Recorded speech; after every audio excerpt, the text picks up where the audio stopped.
Vega 17 was a quiet place, far from Earth, far from trouble. It was just a mining colony where people worked hard and hoped for a better future. The stars above it had always been silent, until today. Juno was working the night shift in the signal tower when she heard it. 3 sharp beeps, then silence. 3 more. Then silence again. Her fingers froze above the console. She wasn't supposed to hear anything. The area was marked as dead space. No ships, no life, nothing. She checked the system again. No error. The signal was real. Control, this is Juno, she called, picking up a strange pattern on deep scan, requesting second opinion. The voice from Control came back lazy and tired. Probably a sensor glitch. We've had dust storms mess with signals before. Juno frowned. No, this is something else. It's repeating. She leaned forward, recording the signal, and running it through translation software, and then her screen lit up red. We are coming back. She blinked. What? She ran it again. Same result. We are coming back. Suddenly, the lights in the room flickered. Her console buzzed, showing a list of frequencies the signal was spreading to. It wasn't just one message. It was echoing across space, bouncing from moon to moon, reaching deeper into human space. Juno didn't sleep that night. She sent the message to Earth's Galactic Council. She even flagged it as Emergency Level Omega, something no one had used in decades. But on Earth, they didn't panic. At first. In the Galactic Council chamber on Earth, leaders of human colonies sat around a glowing table. The signal played in front of them again and again. Some laughed. It's a prank. Old pirate code, maybe, said one senator. Another shrugged. If it's real, it could be from an abandoned drone. Admiral Kyle, an old war veteran with gray eyes and a voice like metal, didn't laugh. He stood slowly. This signal, I've heard it before. The room went quiet. No one has used Omega Protocol since the Sarkin Wars, said a young ambassador. Kyle nodded. And that's exactly when I last heard it. Murmurs filled the room. One voice asked, Are you saying the Sarkins are alive? Kyle's face was hard. I'm saying they never died. In just 2 days, 5 outer colonies went dark. No distress calls, no survivors, only burned rocks and silence. The enemy didn't just return, they moved fast, and this time, they didn't stop to talk. On Vega 17, Juno stood in a long line with other colonists. They were boarding emergency shuttles heading for the main fleet in orbit. But Juno wasn't thinking about safety. She was thinking about the words she read on her screen. We are coming back. And deep in her mind, something else bothered her. Why? Send a warning at all? Back on Earth, the Council called a secret meeting. We don't have the ships, said a military officer. Most of our fleet is guarding trade routes or stuck in the Andros Nebula. And even if we had them, another added, they're not strong enough. The enemy tech is more advanced, faster, smarter. The president of Earth spoke quietly. There is one more fleet. The room froze. No, whispered a voice. Not them. They were disbanded, exiled, for crimes against our own. The president looked at Admiral Kale. Do they still exist? Kale's voice was cold. They never stopped existing. They just stopped answering to us. A long silence followed. Can we find them? Someone asked. Kale shook his head. You don't find the Black Star Fleet. You pray they still care enough to find you. In the deep void of space beyond human maps, a dark ship floated alone. Its metal body was covered in scars, burn marks, and strange symbols. Inside, Commander.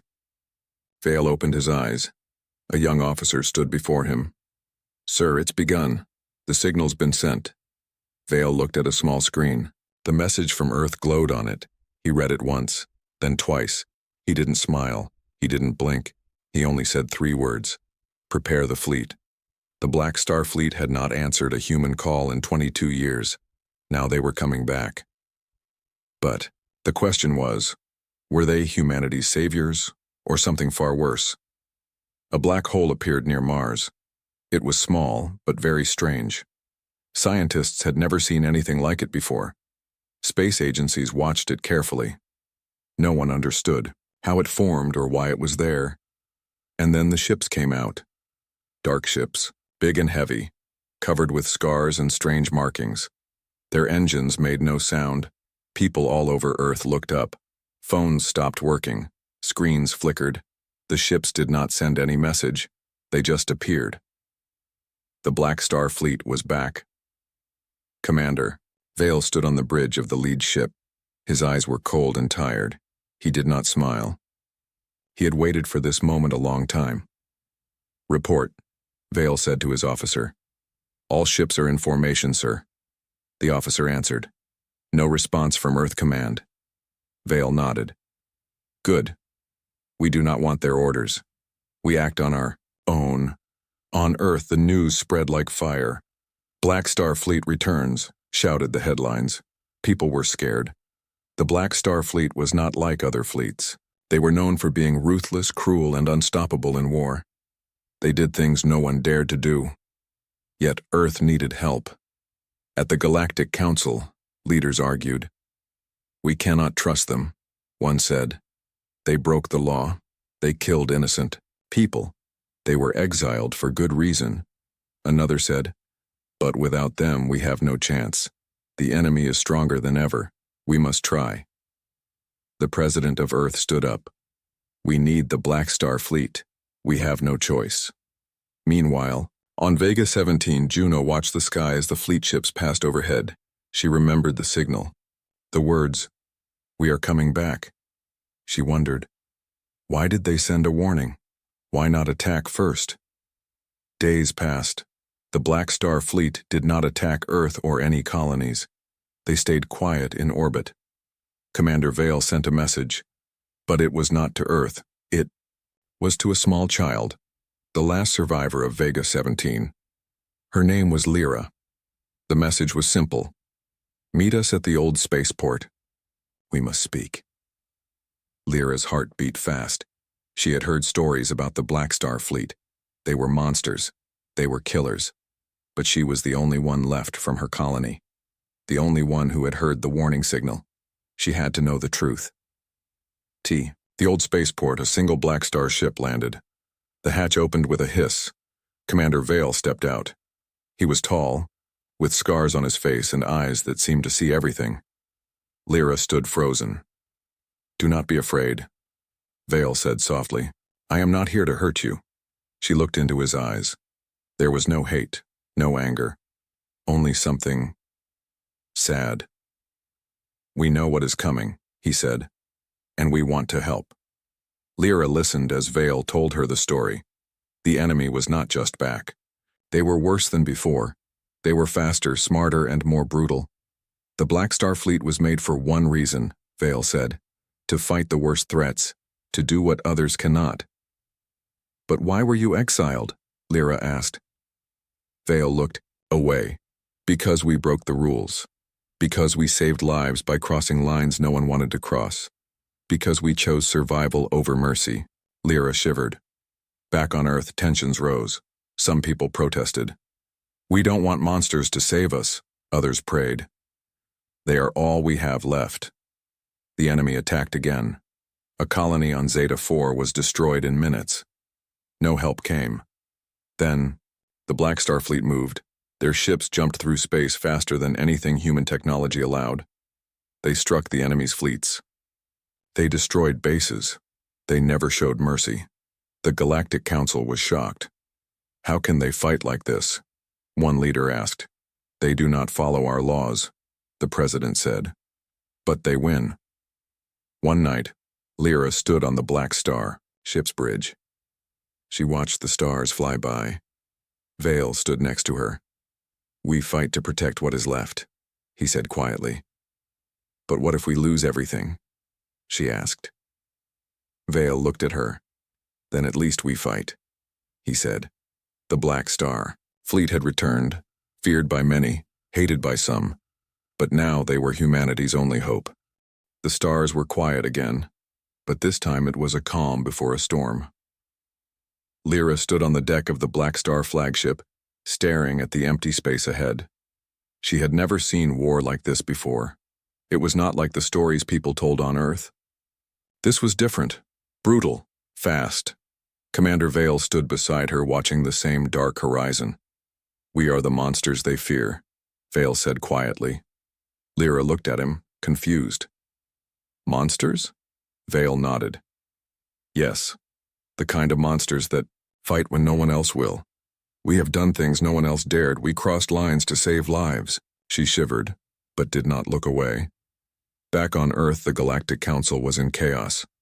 "We cannot control them," one senator said angrily. "The Black Star Fleet acts like they own the sky." "We need to give them orders," another demanded. The president shook his head. "We tried. They answer to no one." The truth was hard. The Black Star Fleet was not part of Earth's official defense. They were exiles. Warriors who had been cast out after the last Great War. Their methods were harsh, sometimes cruel. But now, without them, Earth was weak. Meanwhile, the enemy was growing stronger. Their ships attacked trade routes, cutting off supplies. They destroyed communication stations. They wanted to isolate Earth and its colonies. The Black Star Fleet moved fast. They struck back at the enemy bases hidden in asteroid fields. They did not send warnings. No negotiations. Only destruction. One day, Lyra walked through the ship's hallways and saw a group of Black Star soldiers. They were tough, silent, and seemed almost like shadows. They carried weapons no one else used anymore.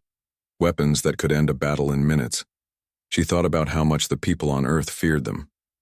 In the war room, Vale studied a hologram of the enemy fleet. "We have one chance," he said. "We strike the command ship, take out their leader. Without him, their forces will fall apart." Lyra stepped forward. "How do you know this will work?" Vale smiled a little. "Because I have fought them before. The fleet prepared for, the attack. Ships powered up, engines glowed bright. The silence of space was broken by the hum of war machines. Lyra's heart raced. Suddenly, alarms rang. Enemy ships appeared from the dark, faster, stronger, and more numerous than expected. The Black Star Fleet went into battle formation. Cannons fired, shields cracked, ships exploded. Lyra watched as the flagship rocked from a direct hit. Vale barked orders. "Hold the line. Protect the flagship." The enemy was ruthless. They wanted to crush the Black Star Fleet in one strike, but the exiles fought back with fury. They used tactics no one else dared to try. They risked everything. During the fight, Lyra saw something she did not expect. A Black Star soldier saved a small enemy pilot who had crashed near their ship. The soldier pulled him to safety, even though he was the enemy. Vale noticed her watching. "That is why we fight," he said. "Not just to kill, but to protect what is right." The battle lasted hours. Many ships were lost, but the Black Star Fleet won. The enemy command ship was destroyed. Their leader was gone. After the battle, the fleet regrouped. Vale looked tired, but proud. "We have sent a message," he said. "The enemy will think twice before returning."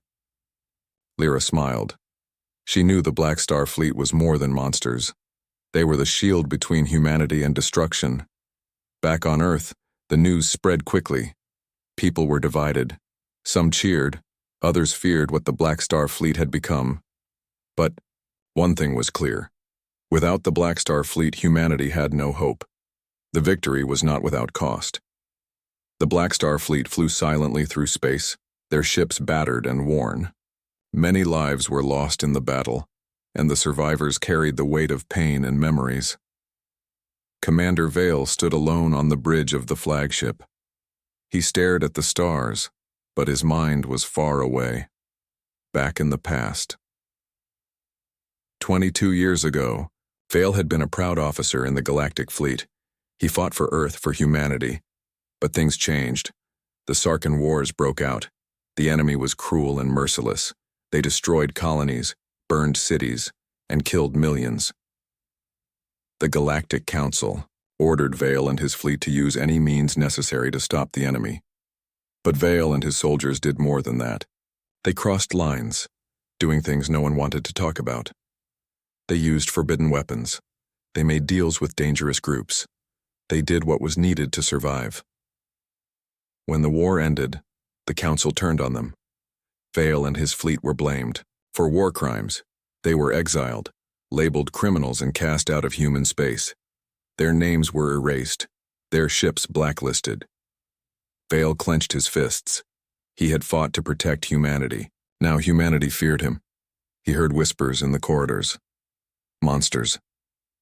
War criminals. But Vale knew the truth. They were survivors. Suddenly the ship's alarm sounded. A new signal appeared on the scanners. It was faint, strange, old. Vale frowned. "Bring it up," he ordered. The screen showed a flickering image, an old friend, a voice long thought lost. "Vale," the voice said weakly, "you are not alone." The message was from Captain Rena, leader of a hidden resistance group fighting the enemy in secret. "We have found new weapons," she said. "Weapons that can change the war, but we need your help." Vale's heart raced. The past was coming back, but this time it might bring hope. Meanwhile, Lyra was exploring the ship's lower decks. She found a room filled with old files and pictures. She looked at a photo of Vale and his crew before the exile.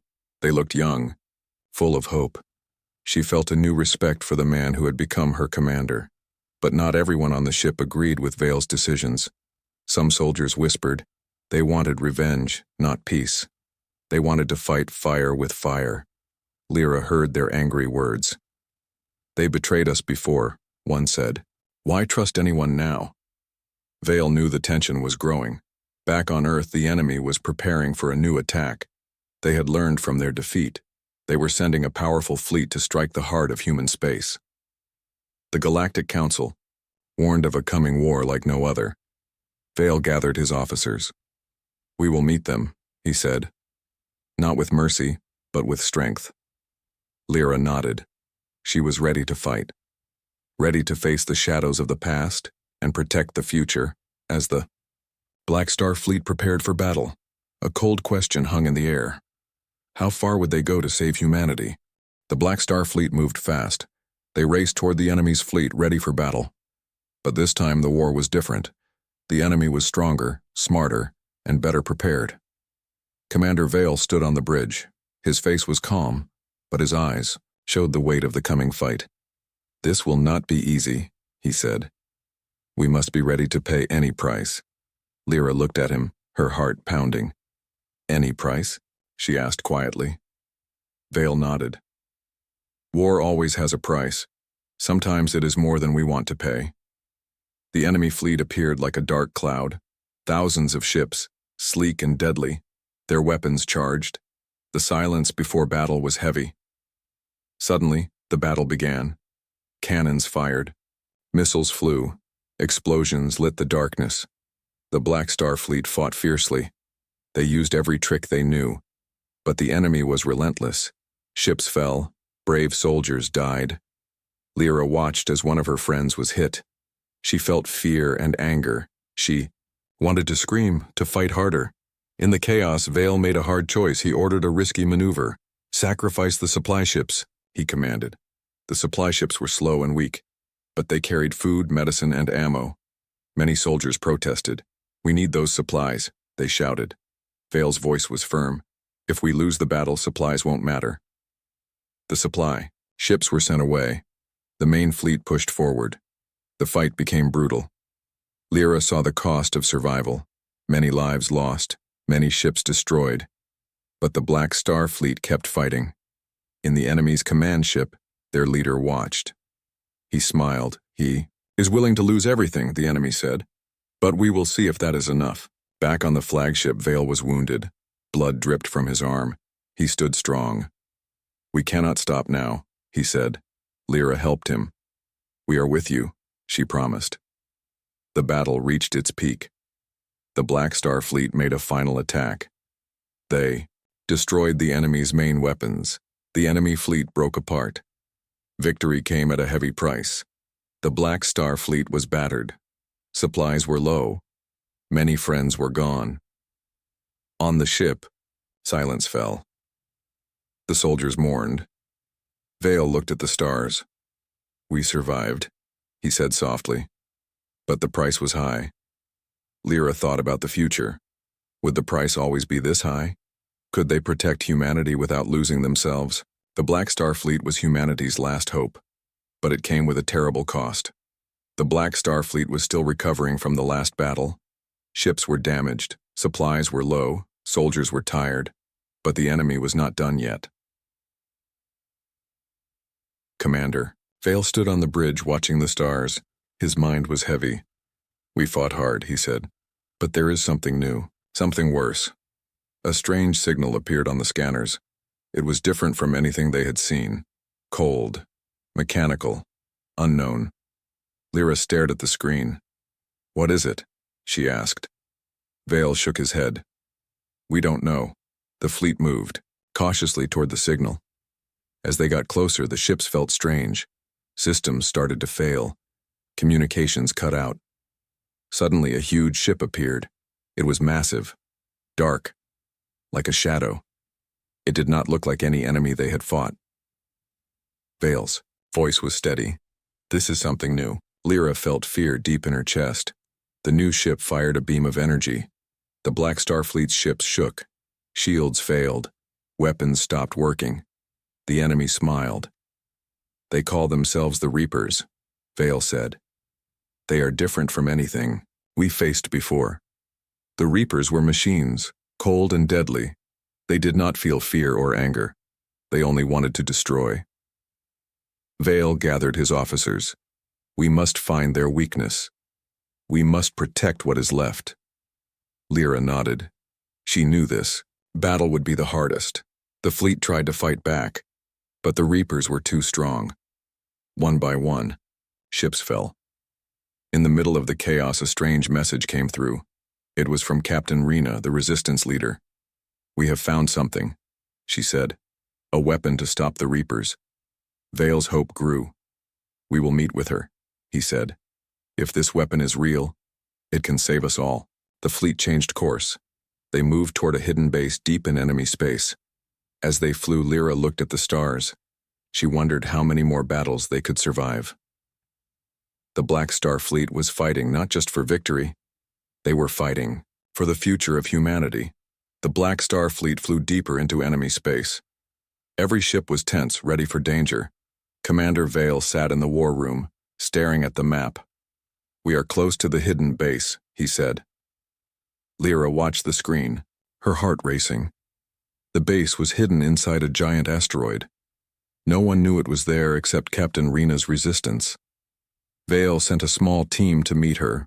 Lyra was part of that team. They landed quietly on the rocky surface. Rena waited for them, her face serious. We don't have much time, she said. The weapon is here, but it is incomplete. Lyra followed Rena through dark tunnels. The walls were cold and rough. Finally, they reached a large room. In the center was a strange machine. It glowed with blue light. This is the weapon, Rena said. It can destroy the Reaper's control system. But we need to finish it. Vale's team worked fast. They repaired wires, connected parts, and tested systems. Time was running out. Suddenly, alarms blared. Enemy forces had found the base. Prepare to defend, Vale shouted. Lyra grabbed her weapon. The fight was about to begin. The Black Star Fleet fought outside the asteroid. Cannons fired, ships exploded, but the resistance held strong inside. Lyra and the team rushed to finish the weapon. Pieces clicked into place. The machine hummed louder. The enemy broke into the room. Lyra stood firm. She fought with all her strength. At the last moment, the weapon powered up. A pulse of energy shot into space. The Reaper's ship started to falter. Their weapons went dark. The Black Star Fleet seized the moment. They attacked with everything they had. The Reapers began to retreat. Vale smiled. We did it, he said. But the war is not over. Lyra looked at the stars. For the first time in a long time, she felt hope. Humanity's future was still alive. The Black Star Fleet pushed forward. The Reapers were retreating, but not for long. Commander Vale knew this was their last chance. This is it, he said. We fight now or lose everything. Lyra stood beside him, her hand steady on her weapon. She felt the weight of the battle on her shoulders, but she would not back down. The enemy's final fleet appeared on the horizon. Massive. Dark ships filled the sky. The Reapers had rebuilt quickly. The battle began. Explosions rocked space. Ships fired beams of light and fire. The Black Star fleet fought with every bit of strength they had left. Vale shouted orders. Focus on the command ship. Take it down! The fleet moved as one. Lyra's ship was hit. Warning alarms blared. She gritted her teeth and kept fighting. The command ship was a fortress. Its shields were strong, but Vale's fleet found a weak point. With a final, desperate attack, the Black Star fleet broke through. The command ship exploded in a blaze of light. The Reapers' fleet faltered. Without their leader, they were lost. Silence filled the void. The war was over. Vale looked around. He saw tired faces. He saw hope. Lyra smiled. They had survived. They had won. But the price was clear. Many ships were gone. Many friends were lost. Vale spoke softly. This victory is ours. But it came with a cost. We must rebuild. We must remember. The Black Star fleet returned to Earth. They were no longer outcasts. They were heroes. Lyra looked at the stars. She knew this was only the beginning. Humanity had lost much, but it had gained hope. When all hope was lost, humanity's most feared fleet became their only salvation.